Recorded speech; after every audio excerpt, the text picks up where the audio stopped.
As the Minister for Regional Development and as Minister for Infrastructure and Local Government, I had a real opportunity to make a difference working with regional communities during the global financial crisis.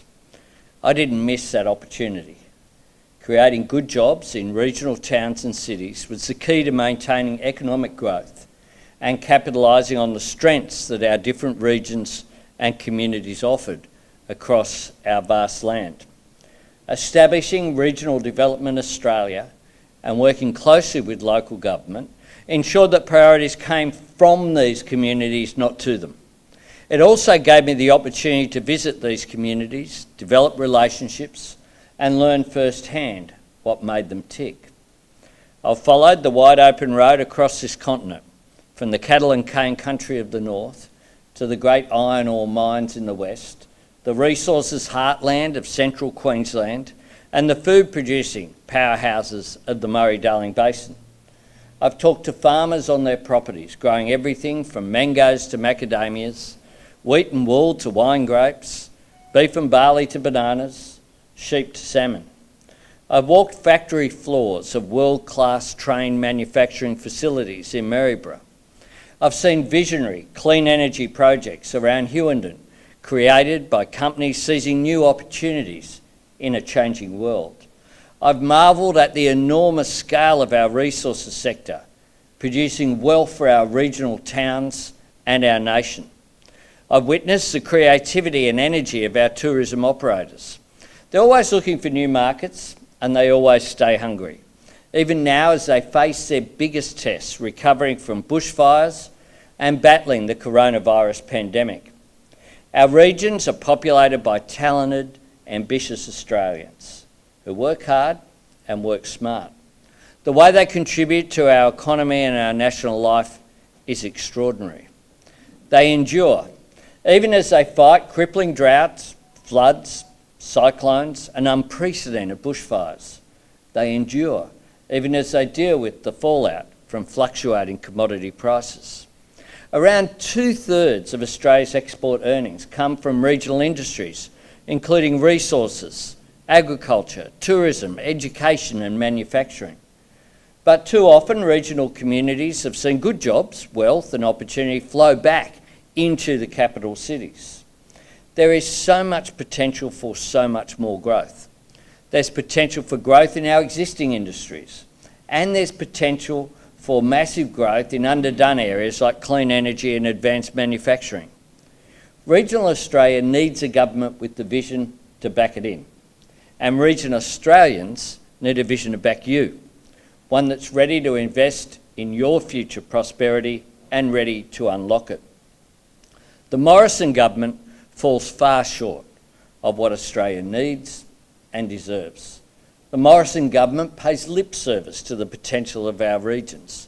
It's led by a Prime Minister who in his 8th year in office has no jobs plan for regional Australia. He's always there for the photo op, but never there for the follow-up. Take the $5 billion Northern Australia infrastructure facility that at its current rate will take around 150 years to spend. And last week in Parliament, in the first question asked by the new member for Eden Monaro, Christy McBain, she asked about the $200 million fund that was established for bushfire recovery and resilience. $200 million each financial year. You know how much was spent last financial year? Zero, not a cent. And yet you had Minister Littleproud say it's okay, it'll be available again next year.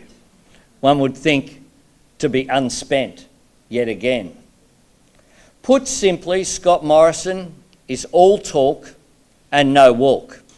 And the National Party, once the proud party of the farmer, is now nothing more than a shallow enabler for Morrison's governed by marketing method. No one talks up regional Australia like the Nats, but no one lets down regional Australia like them either. Today, in my 7th vision statement as the leader of the Australian Labor Party, I offer a snapshot of how a Labor government would harness the untapped potential of regional Australia. It's about investing in regions to pave a real path for jobs growth, economic activity and diversification. It's about investing in infrastructure. It's also about investing in our nation's greatest asset, our people, through proper support for regional universities, TAFE colleges, schools and early childhood education. Above all, it's about collaboration, working hand in hand with local government, businesses and communities, helping individual regions identify, develop and mobilise their competitive advantages. In the 21st century, the government should understand that regional Australia is not just a hinterland to the coastal cities. It's not a monolith that stands still behind some abstract metropolitan boundary. It's a diverse, dynamic set of communities, each with their own character and each with their own challenges. And it has the potential to drive huge economic growth in the coming decades, but only if we have a government with a properly thought out and fully formed decentralisation and economic development agenda for the regions. Turbocharging regional growth has to be at the heart of that agenda. Serious diversification has to be at the heart of that agenda. And only a Labor government will deliver that agenda. For most of this year, the globe has been hammered by the coronavirus pandemic and everything it has brought with it. In this country, the pandemic has tragically claimed hundreds of lives and hundreds of thousands of jobs. Our nation is in the Morrison recession. Nearly 30 years of continuous economic growth, the legacy of the great Hawke and Keating Labor governments, have come to an end. But living through the struggle of coronavirus has taught us some valuable lessons. We have learned that many Australians can be just as productive working from their homes as they are in large offices in central business districts. Businesses have glimpsed the potential to reduce their overheads with more remote work. The pandemic has also opened the eyes of Australians and businesses to the possible benefits of relocating to the regions. For some, lower overheads make sense. For many, there's the attraction of shorter commuting times, lower property prices and a less frenetic lifestyle. Coronavirus has accelerated the change of an old mindset, breaking the bonds that tied so many of us to our capital cities. But this change was already underway in communities just like this. Even before the pandemic, we saw a growing number of jobs going digital or online, not least the increasing opportunities being thrown up by the creative economy and through the NBN. The pandemic has pointed the way to the possibilities of decentralisation, or better yet, what I want to call smart regionalisation. Smart regionalisation. It makes sense for governments to nurture it.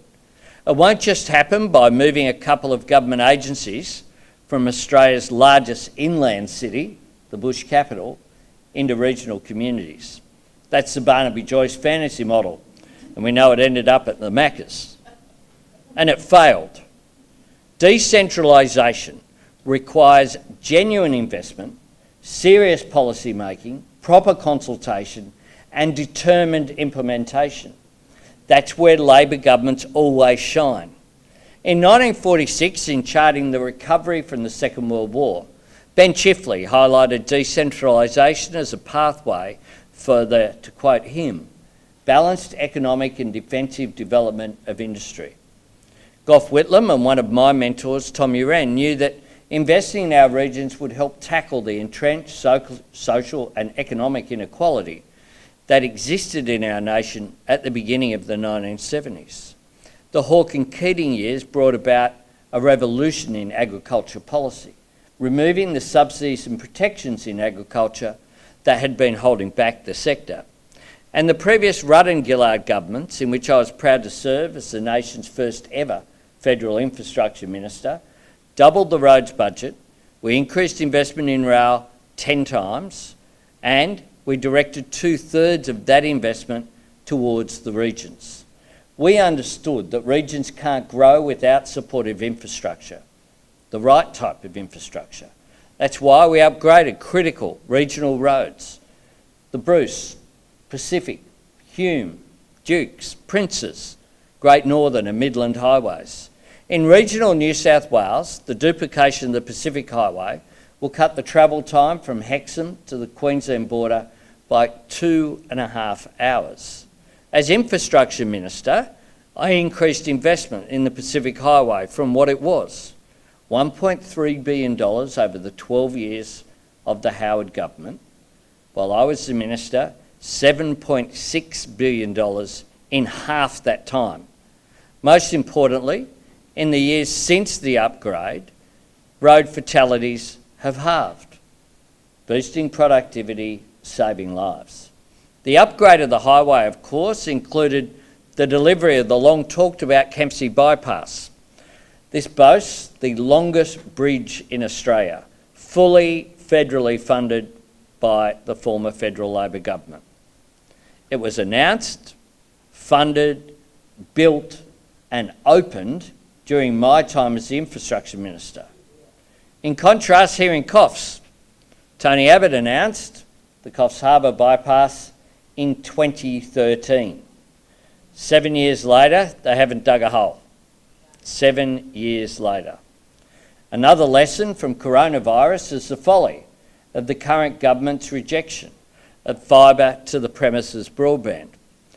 This 21st century technology is what I turned on here in Coffs Harbour as the Communications Minister in 2013. If we want people to work from home, we need the very best broadband network available. It's also critical to provide health services and other services. But the job is only half done. It's hard to move into the future when the government has tied us to the past with copper wire. Their sentimental attachment to 19th century technology is surely one of the most costly exercises in nostalgia that this nation has ever seen. Too many businesses in regional Australia continue to be held back by broadband which just isn't fast enough, isn't reliable enough, or simply good enough. World-class communications technology can literally banish the tyranny of distance as a handbrake on growth in regional and rural areas. But we've got a government that's leaving people waiting and leaving people behind. I'm not the first person to say that we need better transport links between capital cities and regional centres.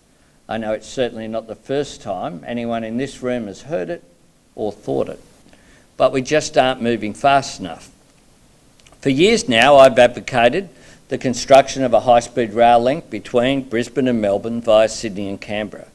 Travelling at speeds of more than 300 kilometres an hour, high-speed rail would see people move between capital cities in as little as 3 hours. But you could go from Sydney to Canberra or Sydney to Newcastle in under 1 hour. It would put Coffs Harbour and Port Macquarie under 2 hours from either Sydney or Brisbane. High-speed rail opens up the possibility of people commuting to capital cities while enjoying the lower cost and lifestyle benefits of regional living. It would encourage businesses to move or establish themselves in regions. It would also be an economic game changer for communities on its path, with proposed stops at the Gold Coast, Casino, Grafton, Port Macquarie, Taree, Newcastle, the Central Coast, Southern Highlands, Canberra, Wagga Wagga, Albury-Wodonga and Shepparton.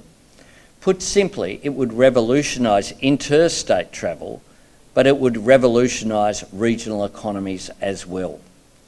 Likewise, the long-promised inland rail link, a freight link connecting Brisbane and Melbourne, would make it easier for agricultural producers to get their exports onto ships. The problem is that on the government's current plans, the line will stop 38 kilometres short of the Port of Brisbane at Acacia Ridge. This makes no sense. We need to get the route right and realise the full potential of this important project. Roads, railways, communications. These are the bridges to regional prosperity. Swifter movement of goods and services around our nation boosts productivity.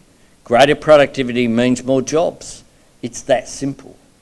And yet, under the government before the pandemic, productivity had actually gone backwards for 2 quarters in a row.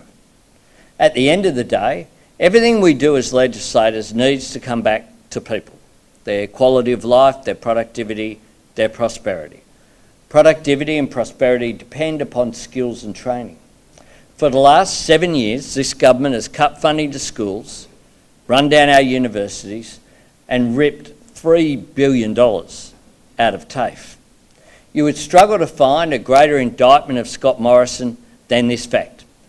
Today, there are 140,000 fewer Australians undertaking apprenticeships or traineeships than in 2013. This includes 1,300 fewer apprenticeships and traineeships right here in the Coffs region, a drop of 44%. It's a disgrace. This government has also waged war on universities, particularly our regional unis. Recently, the University of New England announced plans to cut up to 210 jobs from its workforce of 1,400. We've seen almost 300 jobs lost at Central Queensland University. This is despite the fact that regional universities provide employment opportunities and social and economic benefits, including retaining young people and graduates in the region. They also undertake research that benefits the entire nation, including here in Coffs Harbour at Southern Cross University, which is home to the National Marine Science Centre. The effect of all this neglect will be magnified in years to come as we emerge from the Morrison recession sparked by the coronavirus pandemic. 1 million Australians are already unemployed. A further 1.5 million Australians are underemployed. And another 400,000 will join them on Centrelink queues by Christmas as the government scales back the level of JobKeeper and JobSeeker. Currently, there are 28 Australians in regional areas relying on unemployment payments for every vacancy, but in some regions it's much higher than that. This shows just how much more potential our regions have to offer. People ready and wanting to seize opportunity and work to grow regional economies. We entered the Morrison recession with a labour market characterised by insecure work, and the pandemic has demonstrated just how bad a problem this is for the nation. Casual, labour hire and gig workers are unable to isolate for fear of losing hours or their job, making the public health crisis worse. Young workers hit hard by job losses and forced to use their own superannuation to get by. Secure work provides the linchpin for a region because it provides workers with the confidence and strength to put down roots in a community and spend locally.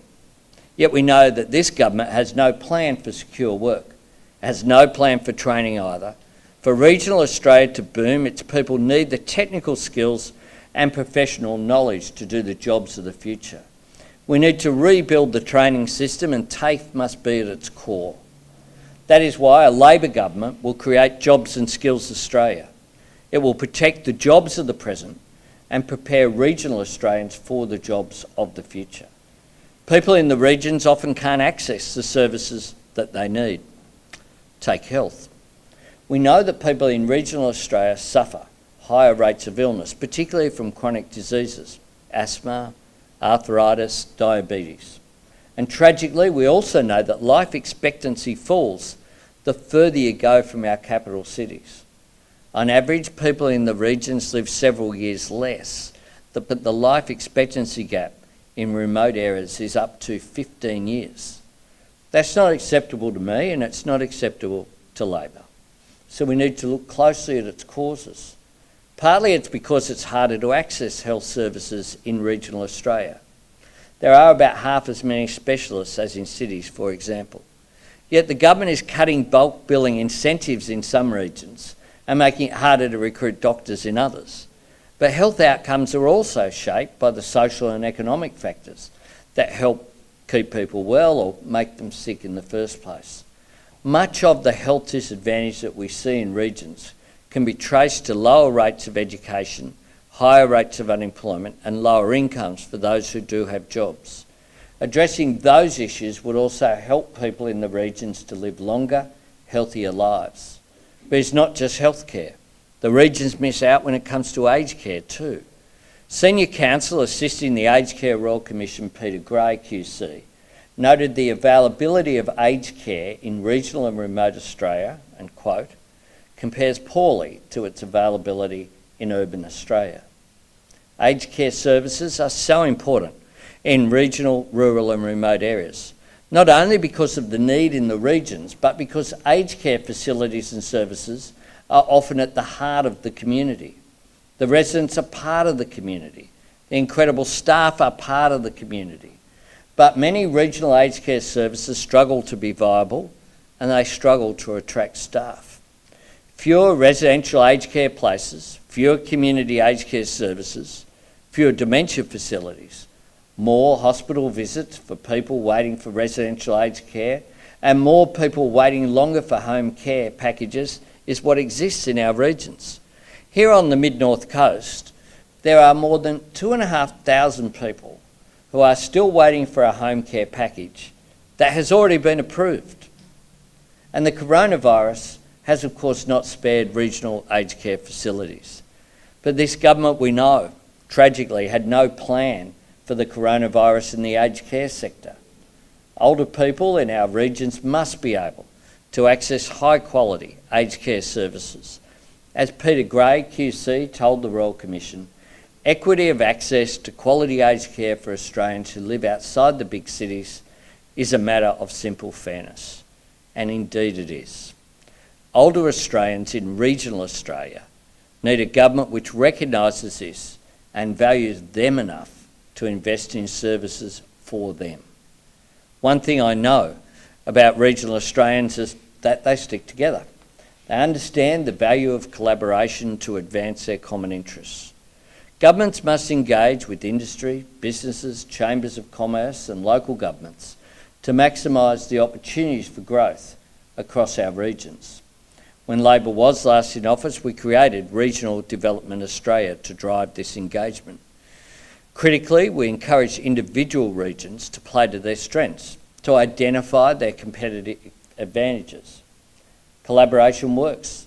After the global financial crisis hit in 2009, the former Labor government appointed Lindsay Fox and Bill Kelty, two great Australians, to work with the local communities that have been hit the hardest. In communities like Cairns, Mr Fox and Mr Kelty brought together the local mayors, business leaders and community leaders to develop local plans to get people back to work. The same thing happened here in Coffs Harbour. Because of this strategy, unemployment here dropped. Clearly the process worked, but it was abandoned by the Abbott government. For decades, the resources sector has been the backbone of the Australian economy.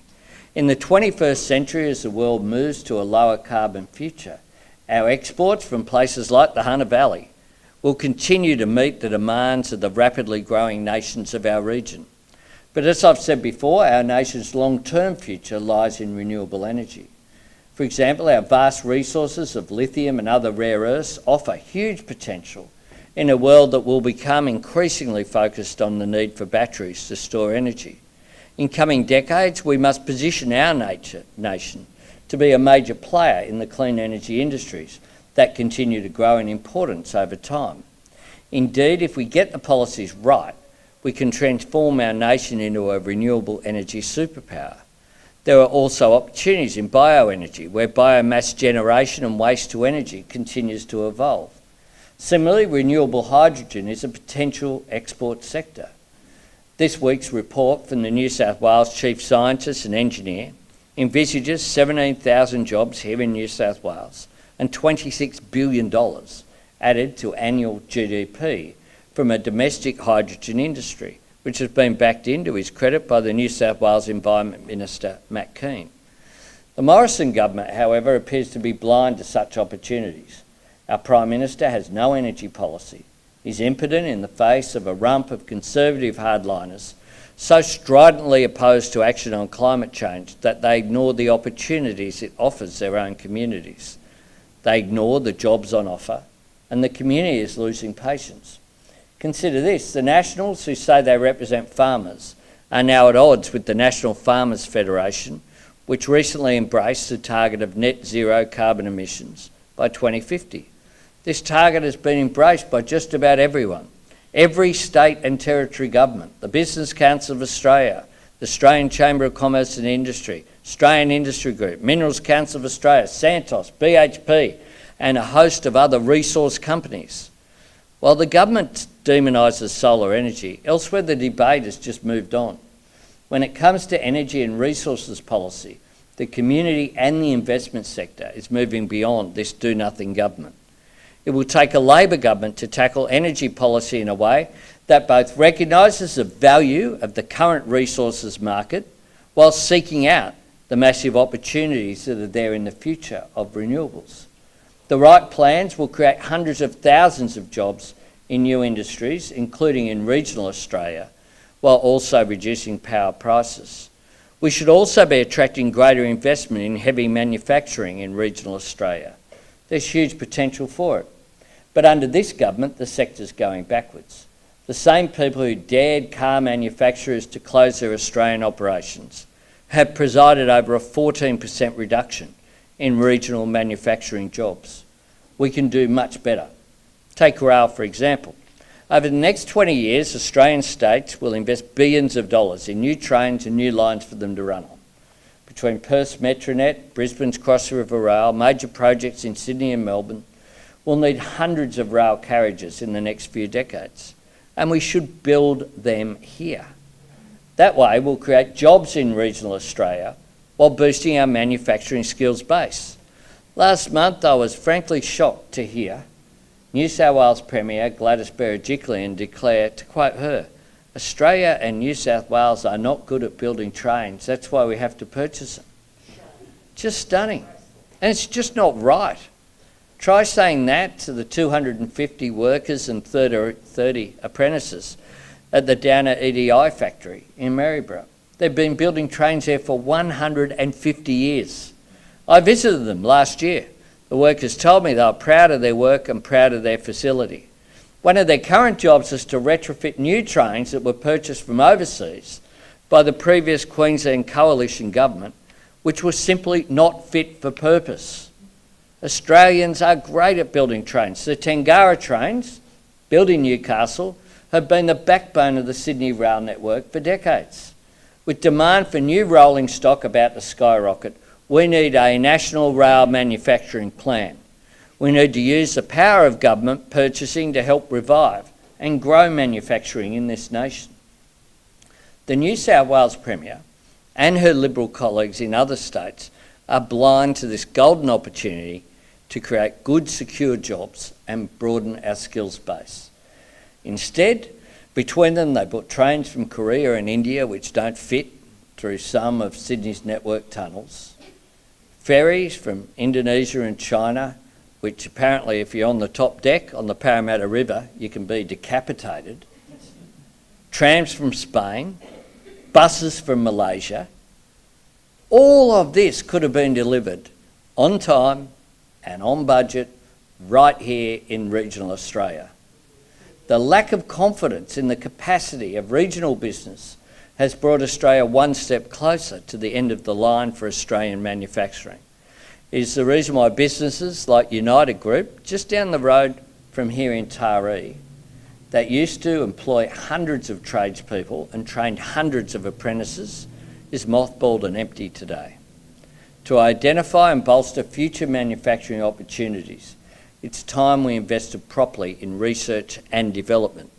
Australia has a culture of innovation and adaptation. We're pretty good at it. We invented Wi-Fi, black box flight recorders, plastic banknotes, cochlear implants, the list goes on. Governments must back this culture of innovation by investing in research and development.